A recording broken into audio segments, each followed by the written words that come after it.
We love the NFL draft on this channel, and you're not going to find a channel out on YouTube that goes into the NFL draft earlier than I do. That's right. I'm out here flexing on these boys. I used to be much bigger, I promise. But we love the NFL draft here on this channel, and that's why I do the mock series. If you're unfamiliar with that, it's basically where I take a look at someone else's mock draft and I give you my opinions and my perspective on said mock draft. It allows us to, well, take a look at some of the other prospects that other analysts, other evaluators are looking at. It gives us a wider range of people to keep an eye on during the college football season. I think it's very insightful when we do that. And today's mock was actually suggested in the comment section by Kenyon Campbell. They said, check this mock draft out. It's kind of brutal. So we're going to take a look at that today. But what's crack-a-lackin'? It's your boy Broshmo. Just in case you did not know, so go ahead, become a bro and subscribe. Leave that thumbs up if you enjoy or at least appreciate the content. And let me know what you think of this mock draft or my opinions in the comment section below. Let's have that nice, beautiful, sensual, intimate football discourse. I probably should have done that motion, but oh well. There we are. We're demonetized. Not really. But let's go ahead. Let's take a look at it. I've only seen the first pick. This is courtesy of Sports Illustrated's Jack Borowski. I'm not positive. I'm terrible with names. But check it out. I'll leave a link to it in the description below. I've only seen the first pick. Let me tell you, it's a doozy. It's interesting. So I can't wait to check out the rest of this. I'm assuming that they got their order based on Vegas betting odds. So if you're mad about the order, then I don't know what to tell you. Let's focus on the prospects. That's why we're here. So let's start this off. And they got the Houston Texans going Carson Strong. Yo, I thought I was high on Carson Strong. Like, I don't even have him as a first-round talent yet. I said I think he can be a quarterback, or at least he's the most likely quarterback to sneak into the first round. This man went above and beyond with that. Yo, I'm not gonna lie to y'all. I love stuff like this. Hey, this guy got an opinion. This guy's gonna share it. He's got a perspective. He don't care what you think about it. I'm intrigued. So Houston Texans, no secret, they probably will be at least 1 or 2 in the NFL draft. They need a quarterback. Do we really need to talk about this? We don't know what's going on with Deshaun Watson. He doesn't want to come back. Davis Mills, he was a 3rd-round pick. So let's get moving because it don't stop. Let me tell you, once you pop, it don't stop. This thing keeps getting interesting. The Detroit Lions. I'm here thinking maybe Spencer Rattler. Wow, Detroit, Spencer Rattler fell to y'all. Wow, amazing. Or George Karlaftis. He has as his top defensive player, his top edge rusher. He's like, I don't care about a Thibodeau. I don't care about a Stingley. I got my boy George here out of Purdue. Now, I think Karlaftis could be a first-round talent. If he can regain his freshman season form or production, he was nigh unstoppable. One of the most powerful rushers in this class. The thing is, last season was a real just mulligan of a year for a lot of prospects, and he was really beat up. He was hurt. I'm not saying this can't happen. I'm just saying over Thibodeau? Ooh, that's interesting. I like a hot take. I like a hot take. So we're going to keep this moving with the New York Jets going Thibodeau. And you know what? We already revealed number 4, but we'll get into that in a sec. Thibodeau to the Jets. This makes sense. Robert Saleh, he loves him a good pass rush. Thibodeau gives you that. He is, I guess, most people's top edge rusher and top defensive player in the draft. So DeMarvin Leal going to the Bengals. They're addressing the interior here, which I found very, very interesting. You've seen people say offensive line, which you could make a case. Yes, definitely. It's just what offensive linemen in this class. There's Evan Neal. There's, for me, Jackson Kirkland. Now everyone's on. I saw Jordan Reed from Draft Network talking about him. And I was like, dang it, dude. I should have been a bit more vocal about Kirkland. But, hey, you go back to my videos, man. I'm telling you, I was the first one, or at least I think I was, talking about him. But DeMarvin Leal is excellent. I think you make a case for Stingley here, though, right? Because it's not like Cincinnati has like banger of a secondary, at least corner position. But Leal is really good. He kind of like... It's interesting because when I did the deep dive with the Bengals and just how their defense is real interesting to where I'm going to use, and they like using those tight formations, those essentially 5-2 fronts, or even it kind of mimics a base 3-4 where you have your 3 interior guys and then 2 true pass rushers that can be stand up or sit down. Like, it's a very interesting defense. I'll say that.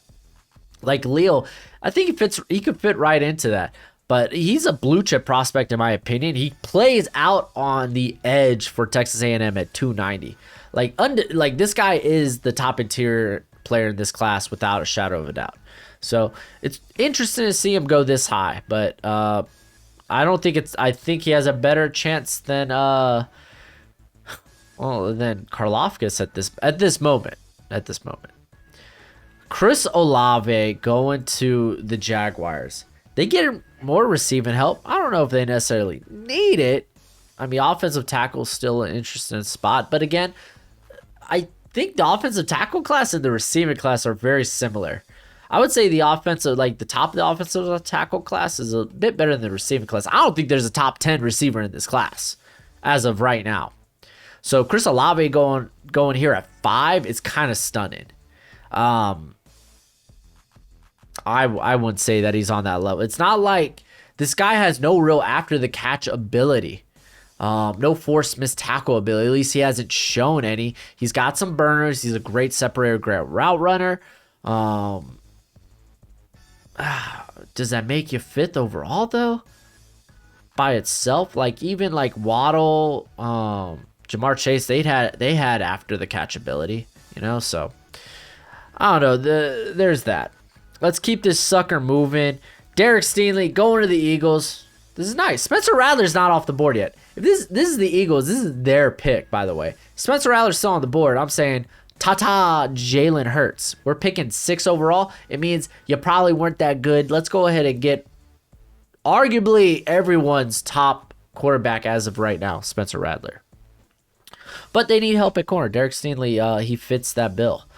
And then the Las Vegas Raiders go Spencer Rattler. This is a bit surprising. Okay.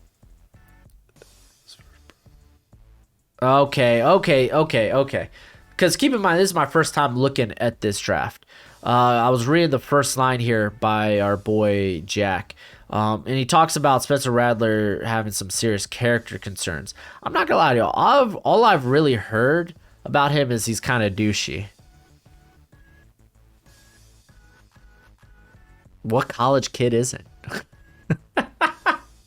But yeah, if the Raiders are picking in the top 10, like Derek Carr, it just ain't cutting it. Derek Carr's, I would say he's like a top 15, top 20 quarterback.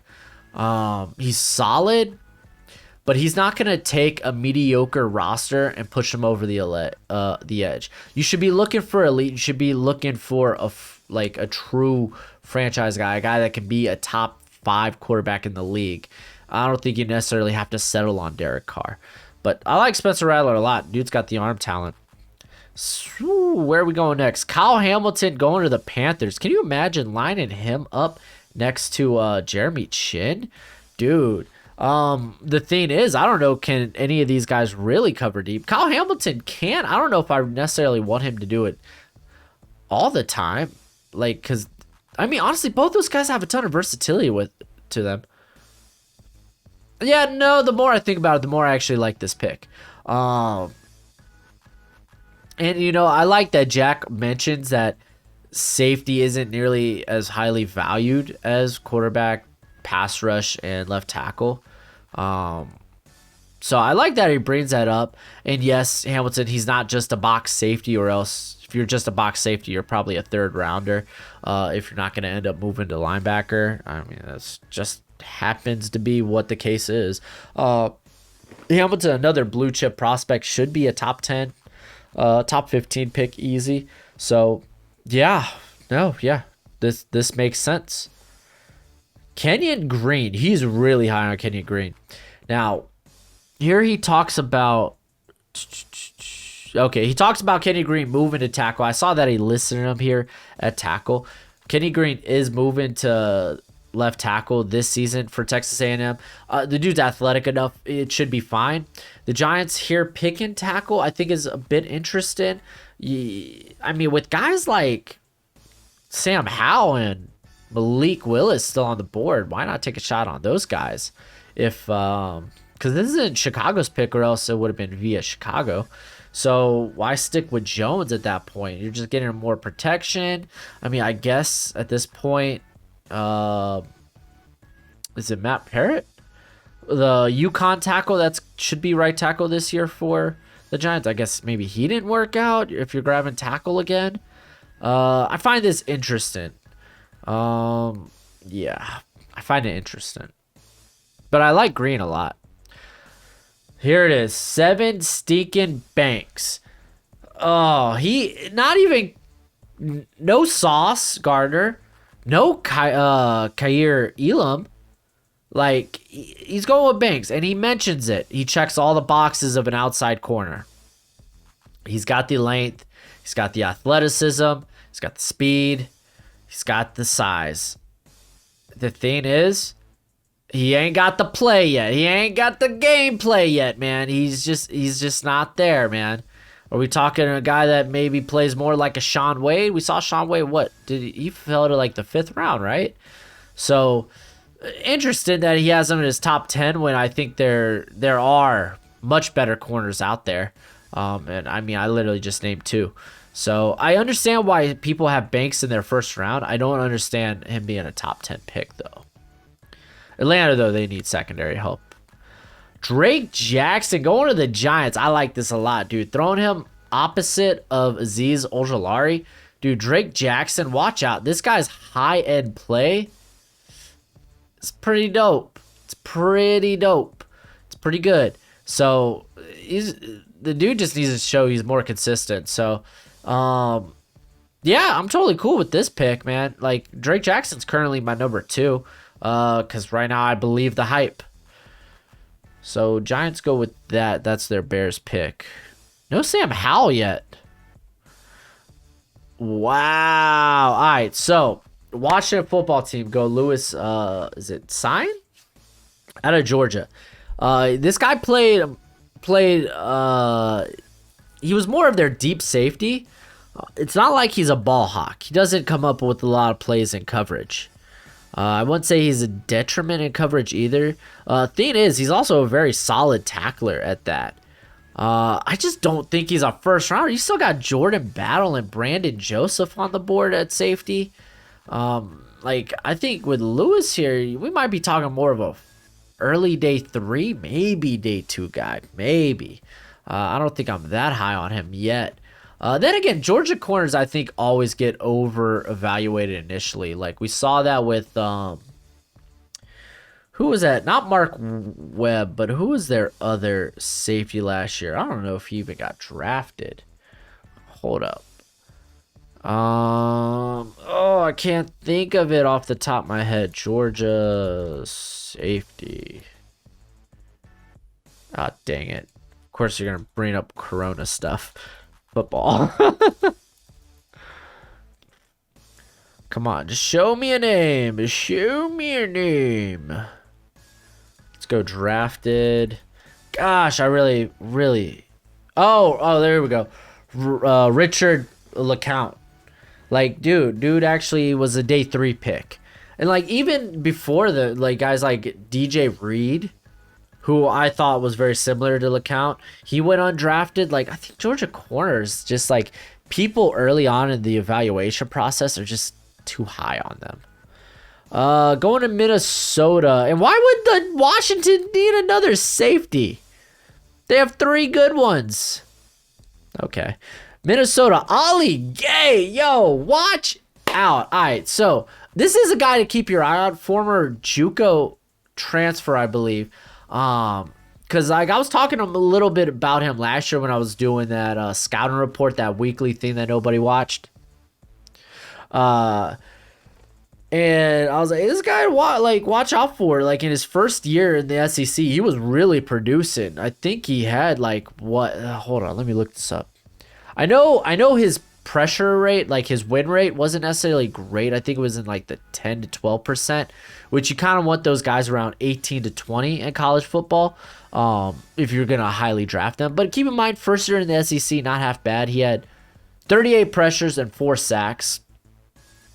So it honestly, this edge class, there's a lot of great talent here. Definitely got to watch out for. In Minnesota, yeah, they're kind of looking for that guy to start next to Hunter. I really don't think they have it on the roster right now. Some people really like DJ Wonham. I think he's more suited to a rotation role. But yeah, interesting. Let's keep this sucker going. We got the Pittsburgh Steelers, Andrew Booth. We've talked a little bit about Booth on this channel. I want to see a bit more of him this year. He was very good last year. But I am higher on a guy like Darion Kendrick in terms of play, but maybe the character stuff shoots a guy like Booth ahead of him. But yeah, Steelers, they need help at corner, man. Yeah, Joe Hayden is old. I don't know. I've heard, like, some of y'all have told me Cameron Sutton apparently might start on the outside, which I don't buy that yet. We'll find out at training camp. And then there's James Pierre. There's what is it? Justin Lane, the other corner that they got out of, was it Michigan State? I can't remember, but he's a guy coming into his second year. Like, there's a lot outside of Joe Hayden, who's 36 in April. There's not a lot of proven guys on the outside there for the Steelers. So, yeah, I'll buy it. Still no Kaiir Elam. Like, I get some people aren't that high on Ahmad Gardner, but Elam, I'm surprised that he made it out of the top 10, let alone here at 14. Oh, this is... I disagree with this on a few spots. So... this guy's literally, so if you're not familiar with, was it Anaya Smith?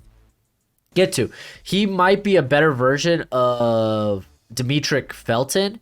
And by a better version, I mean he's very similar in size, but I think he's going to test out much better. Like Felton, I don't know what happened. But I think Smith will test out better. Still, I don't think that makes him more than a day 2 guy. Plus, they just drafted Rondale Moore. So...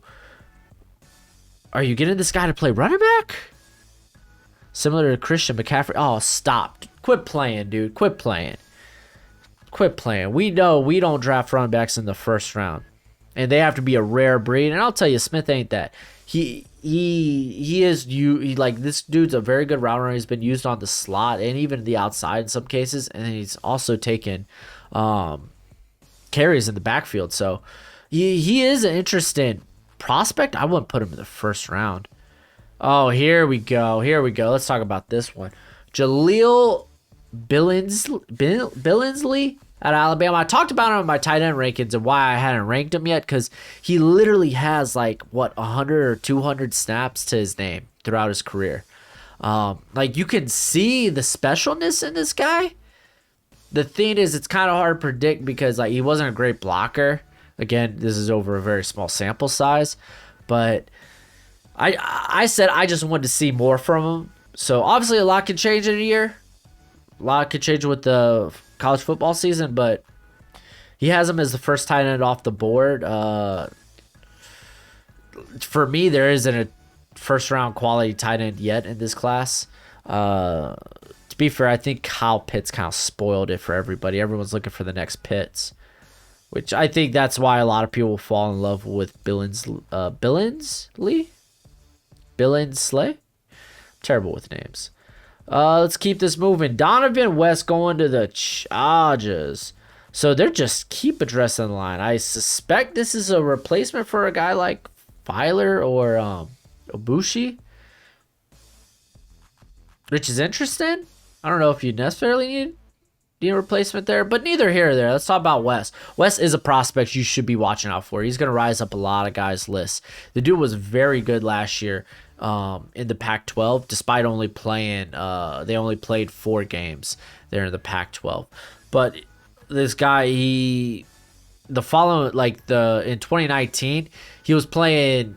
I can't remember if last year he played left guard or right guard, but I know he played the other side in 2019.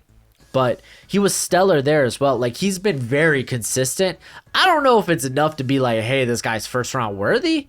I think you have to be a special type of beast to be like in the first round as an interior player. Like, I was big. I really liked Elijah Vera Tucker a ton, but I still had like a late first round grade on him. So I think that's a bit interesting. Let's keep this train rolling with the Dolphins get Sean Rhyan. Yo, watch out.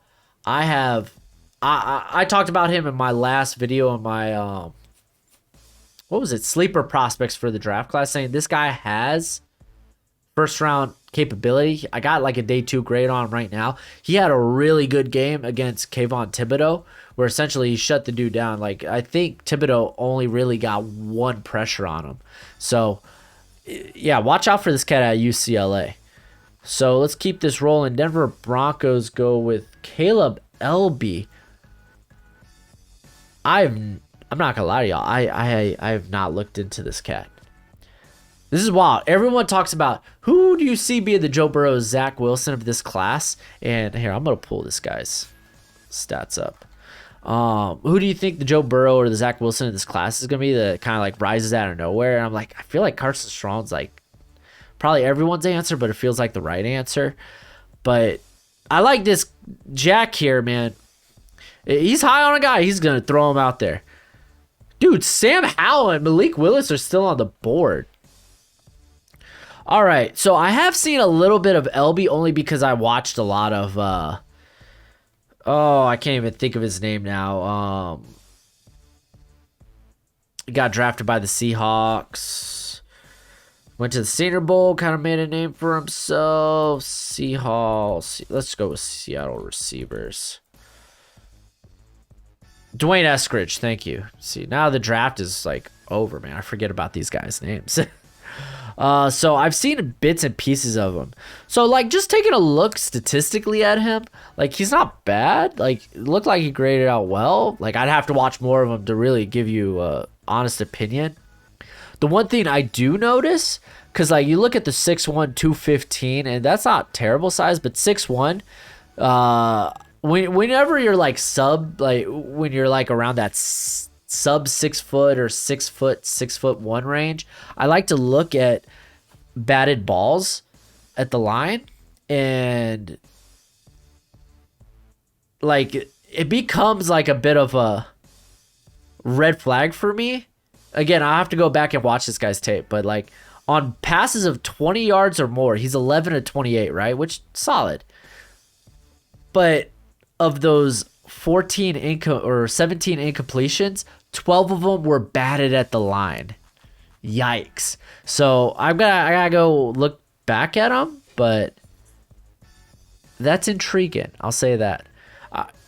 Let's keep this sucker rolling. Plus, Denver Drew Lock, you already know. Wow, we don't even need to discuss that.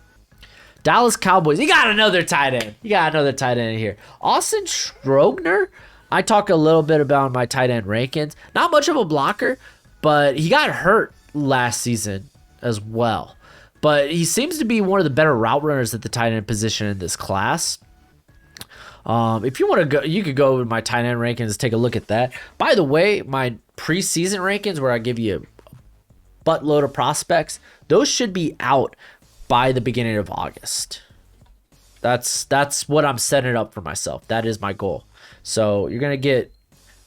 This is literally my deepest dive I've done this early in the draft. So be excited. Dallas Cowboys getting a tight end though. They got Blake Jarwin and I'm not gonna lie, Dalton Schultz. Watch out. Like I don't know why they would go tight end. Isn't that defense still like trash? All right, man. Let's take a look at. Yes. All right, I gotta read what this guy says about my boy Zion here. So Zion, I actually was a huge fan of. I had him as my second or third best pass edge rusher coming into this class until the ACL injury. And actually, this guy, Jack brings up a good point here. He talks about in this past draft class, you see Adeo Odeyimbo was the top 55 selection coming off a torn Achilles. The thing was, he did play the 2020 season. He was unable to participate in the Senior Bowl and the combine and pro day workout stuff. He was unable to do that. There's a big difference. They were able to see him play. I don't know what the timetable is for Zion, because this guy, 280, he had a ridiculous win rate. And but the thing is, what we've seen of him was only last season. We haven't seen a large sample size. So there are distinct differences with him and Odeyimbo, who over a couple of seasons proved he was a solid pass rusher. So with Zion, he will be going into the offseason process at that, because I don't even think he's eligible for the Senior Bowl either. So yeah, I don't see how he can be a first rounder without the ability to play. So yeah, I love the guy as a prospect though. Can't wait for 2023. It's going to be up there. Let's keep this rolling. Avery Young. I just talked about Avery Young in my sleepers prospects. Guys that no one's talking about, mainly because he comes out of Rutgers. No one likes throwing this guy's way. It's hard to tell if this guy has real ball skills, just because no one likes throwing his way, but he's very physical, and he's actually very diverse in whatever coverage you want him to run. I think he mirrors in off coverage very efficiently, and then at the line, very good at press.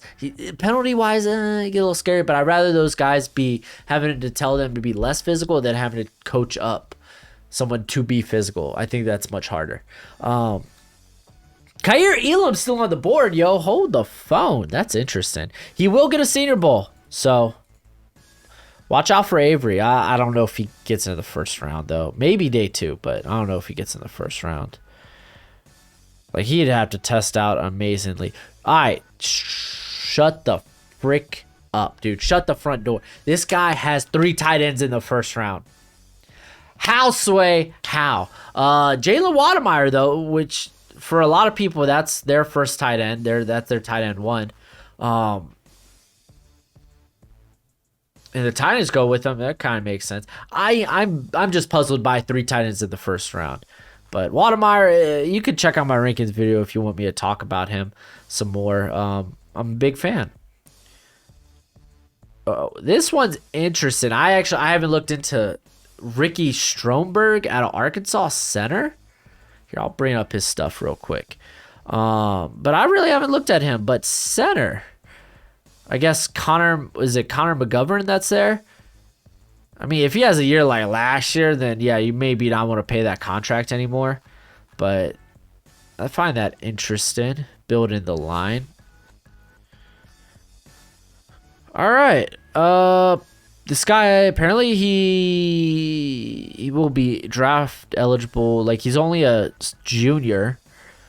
He actually played significant snaps at Arkansas in 2019 and 2020. Last year was his first year at center, too.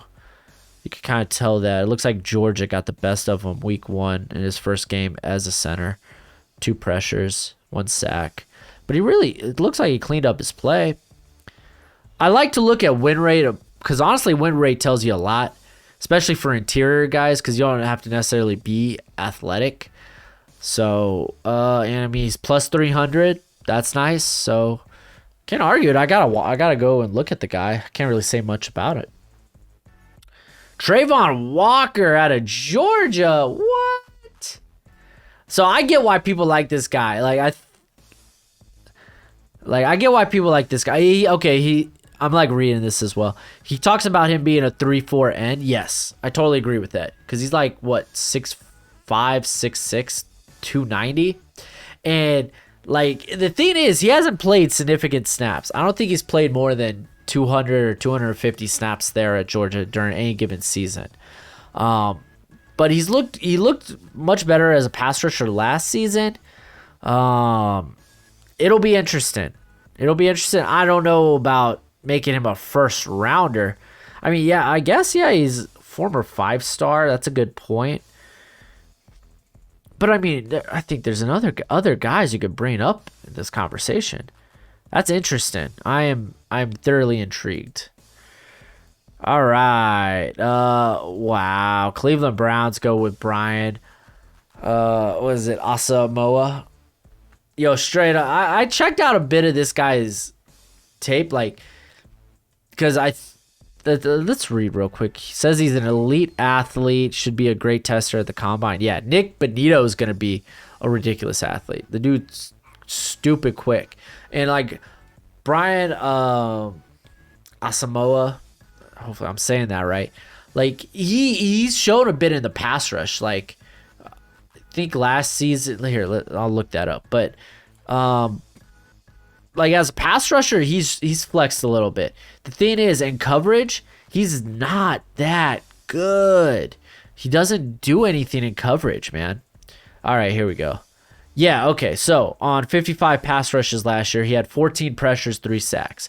So literally everybody and their mom was getting pressure there at Oklahoma. But the dude was not good in coverage. Like, he only had 3 significant plays in coverage.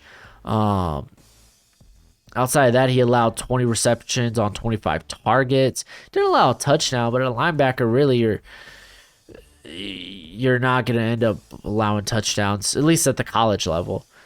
So, yeah, man, and, like, he has a 16.7 missed tackle rate. So, yeah, that's a bit of a projection on his part. And he doesn't have, like, Christian Harris, doesn't have, like, a Mike Jones, like, this is his first linebacker off the board, I think. That's kind of wild. All right, let's keep this sucker moving. Actually, these are, since I moved this far. Baltimore Ravens going Trevor Pennon, tackle out of North Iowa. I haven't looked at this guy one bit, outside of knowing that he played with the other right tackle from Northern Iowa, the athletic freak that's now on the Bills. Bills defensive tackles.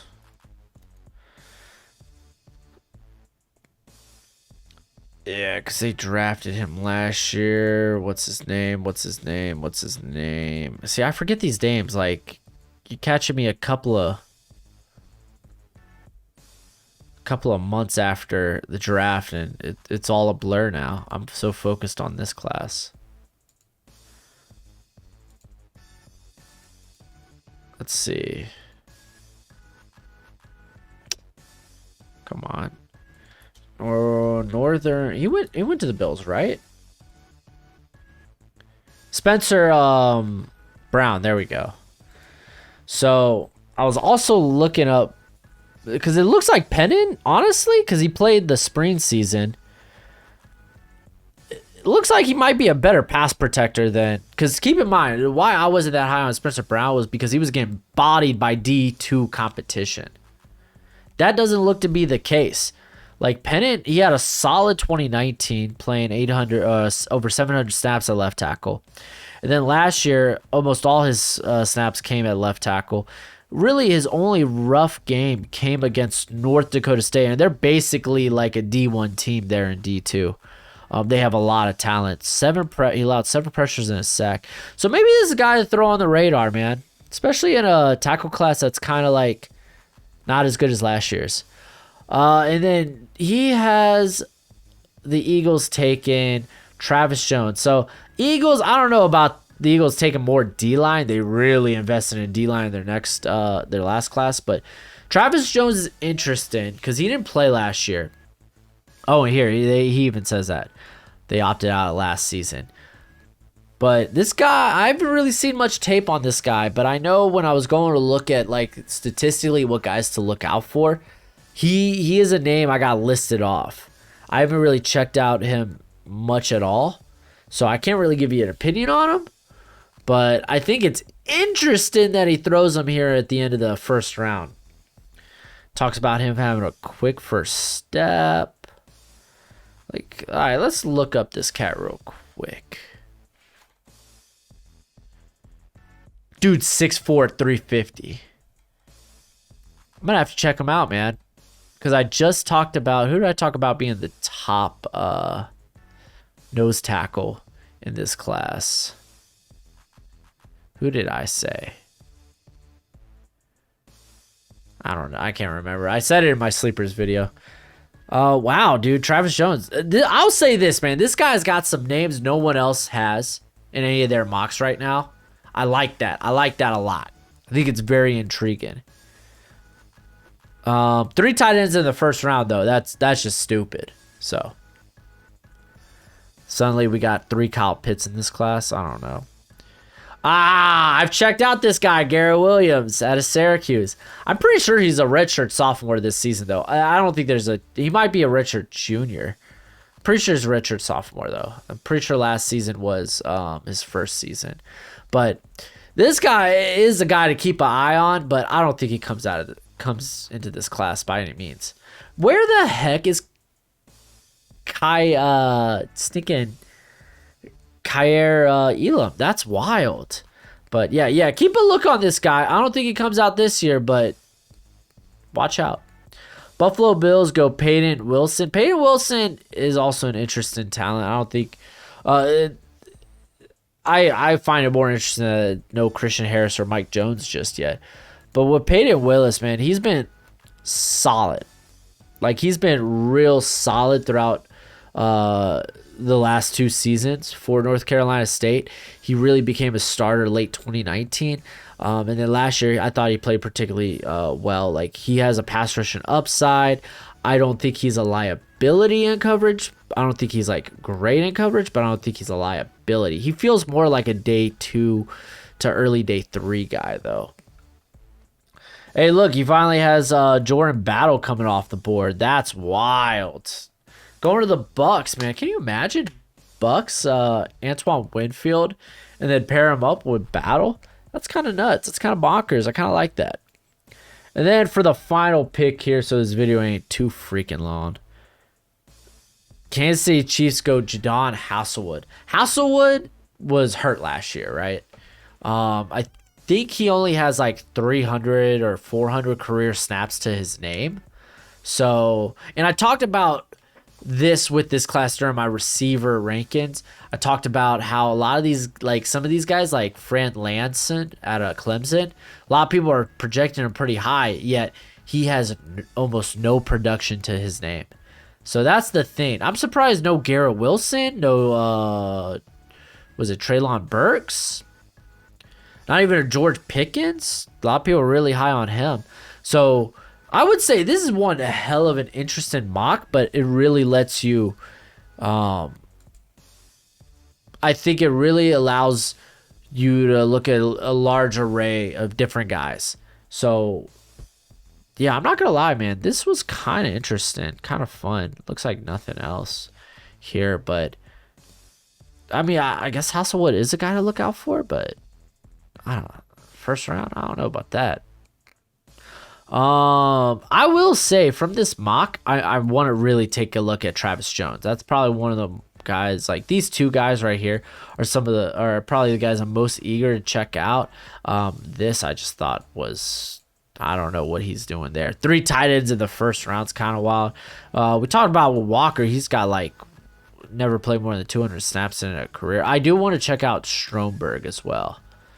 So, yeah, thank you, Keaton, for suggesting this. This was actually a lot of fun.